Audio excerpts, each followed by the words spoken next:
J'ai commencé moi à 16 ans à Trois-Rivières dans l'équipe junior.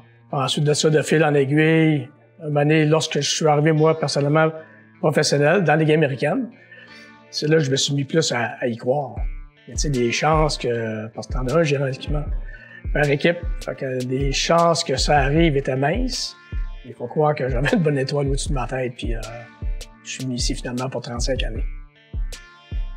La première fois, en fait, c'était au camp d'entraînement de 1984. Et puis, écoute, j'étais très impressionné de rentrer dans ce vestiaire très mythique du Forum à l'époque. Une des premières personnes que j'ai croisées en arrivant, c'était Guy Lafleur. Il m'avait donné la main en me ramassant un petit peu, puis « Hey kid, bienvenue », tu sais, fait que c'était vraiment intimidant, puis vraiment le fun, vraiment cool. Ensuite de ça, j'ai rencontré des Matt Nason, Larry Robinson, Bob Gainey, tous ces gens-là, puis c'était quelque chose. Chris Nyland m'avait invité à souper chez lui. C'est moi, pour Chris Nyland, là, j'étais pas grand-chose, si tu veux. Je venais d'arriver, j'étais le jeune qui prenait la place d'adjoint à aider Paul Chak. Et j'avais trouvé ça un geste vraiment fantastique. Tu sais, que d'un gars de même prenne la peine de m'inviter avec mon épouse chez lui. Il a fait à souper, puis on a mangé ensemble, on a échangé des histoires, fait que c'était genre bienvenue kid, bienvenue avec le Canadien, c'était vraiment, vraiment cool. L'année de 93, c'était une année où l'équipe était, je pourrais dire, de moyen au classement. Et puis c'est une année que personne n'aurait pensé qu'on aurait gagné la Coupe. Mais on était vraiment une bonne gang de gars passionnés et de gars décidés.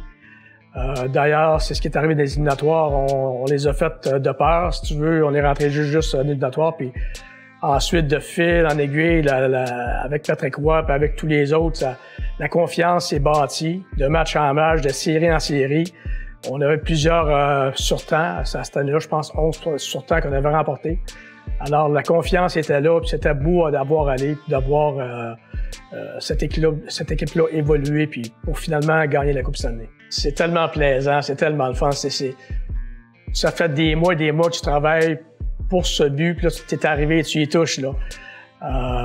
Puis tout, écoute, c'est pendant des jours et des semaines, je dirais, que tu te lèves le matin avec le sourire aux lèvres, puis tu te dis, bon, ça se peut pas, on a gagné comme cette année. C'est tellement difficile de gagner, les gens y réalisent pas. Comment ça prend de tout. Ça prend, oui, du talent, ça prend de la chance, ça prend le timing, ça prend plein de trucs pour gagner comme cette année. Quand tout ça s'additionne, surtout de la façon qu'on l'avait gagné en 93, c'était vraiment fantastique. Là, Brendan Gallagher, je vais te dire que lui, là, il manque jamais rien. Il a les mêmes bâtons depuis qu'il est arrivé avec nous, le même pattern, si on veut. On aiguise ses patins, puis le restant, il faut quasiment se battre avec pour qu'il change d'équipement. Patrick Roy, il était assez difficile. Il cherchait toujours à améliorer son équipement, puis constamment, c'est d'améliorer, puis pour l'aider à bien performer. C'est drôle parce que je me suis rendu compte de ça aux Olympiques. Moi, je m'attendais, ma première année en 2002, que, tu sais, les Joe Sakic puis ces gars-là, que ça serait hyper compliqué puis tout.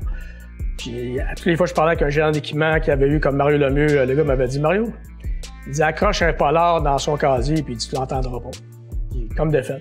C'était des gars les plus faciles, en fait, que j'ai eu. Le retour de Saku Koivu était vraiment spécial, extraordinaire.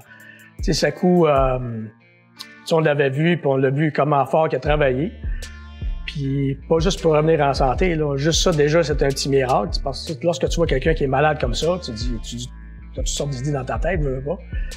Puis revenir jouer au hockey au niveau de la Ligue nationale, ça, c'était vraiment extraordinaire. La fermeture du forum, c'était vraiment spécial. Le 100e anniversaire, le premier match au Centre Bell, Centre Molson à l'époque, c'était vraiment spécial, ça aussi. Ça prend une femme spéciale, une femme débrouillarde. Ça prend des enfants compréhensifs. D'ailleurs, mes 4 enfants, chapeau à eux parce qu'ils ont vraiment été un gros plus dans ma carrière. Quand il arrive septembre, ben là, tout le monde part de leur côté. Ça fait toujours un petit pincement au cœur. Moi, du jour au lendemain, c'est le camp d'entraînement qui commence, puis c'est un feu roulant pendant 2-3 semaines. Les enfants retournent à l'école. Alors, c'est un petit peu que tout le monde fait son deuil, mais ça fait partie de la vie, puis je vais être là finalement beaucoup plus à la maison pour toute ma petite gang. Ça passe tellement rapidement on voit les choses différemment quand on a 27 ans, 30 ans, que lorsqu'on en a 60 comme moi présentement. Tu prends plus le temps d'apprécier les moments présents parce que je sais que ça va vite, puis je l'ai vécu comment que ça va vite. Ce qui va me manquer, c'est l'esprit de camaraderie, l'esprit de famille qu'il y a à l'intérieur du club de hockey. c'est le fun d'être avec les boys, c'est le fun de, surtout encore une fois quand ça va bien, d'être avec les coachs. Ça arrive souvent qu'on se compte des histoires qui sont arrivées dans le passé. Ou des fois, les joueurs me demandent « Hey, il y a telle affaire ou telle chose ». De la façon qu'on voyageait avant, ils sont toujours bien curieux, ils ont bien du fun avec ça parce que maintenant, c'est 100% valorisé. Auparavant, on voyageait commercial comme tout le monde. Fait que lorsqu'on allait à Los Angeles, on transitait par Chicago. Je vais te dire une affaire, c'était quelque chose. Là, puis il n'y a pas de cellulaire dans ce temps-là. Je me demande même comment on faisait. Ça, c'est une excellente question parce que j'ai fait ça toute ma vie. J'ai passé toute ma vie dans le hockey. J'ai aucune idée quoi d'autre j'aurais fait ou pu faire. J'adore la nature, j'adore la forêt, je détestais l'école. À mourir. Là, je sais pas où est-ce que le bateau serait allé. C'est une bonne question.